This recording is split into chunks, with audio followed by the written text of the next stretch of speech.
ایک انہوں نے کہا کہ قربانی کے گوشت کی شرعی تقسیم کے بارے میں بتا دیں۔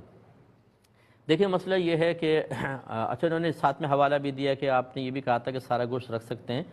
مسئلہ یہ ہے کہ فقہاء نے واضح طور پہ لکھا کہ جو قربانی کرے اگر وہ تنگ دست ہے، غریب ہے اور اس کو گوشت ویسے عام دنوں میں میسر نہیں آتا تو وہ اگر بالکل بھی تقسیم نہ کرے، سارا کا سارا رکھ لے تو اس کے لیے یہ بہتر ہے، یہ افضل ہے بلکہ، تاکہ چلے گھر والے عرصے دراز تک کھاتے رہیں اگر کوئی انتظام ریفریزر وغیرہ کا ہے۔ اور دوسری صورت یہ ہے کہ ایسی صورت کچھ بھی نہیں ہے، اس میں اگر آپ سارا رکھنا چاہیں تب بھی رکھ سکتے ہیں، کوئی شریعت نے آپ کو مجبور نہیں کیا کہ آپ ضرور بانٹیں،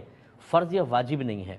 لیکن افضل بھی یہ صورت نہیں ہے۔ اگر اللہ نے آپ کو دیا ہے اور آپ مطلب بانٹ کر بھی جتنا اپنا آپ کا حصہ اس کو کھا سکتے ہیں اور بعد میں بھی خرید سکتے ہیں تو پھر تو اللہ کے راستے میں دیں، ٹھیک ہے نا۔ لیکن پھر بھی فرض کر لیں، حکم شرع کے اعتبار سے عرض کر رہا ہوں، اگر کوئی سارا گوشت رکھ لیتا ہے تو وہ گناہگار نہیں کہلائے گا۔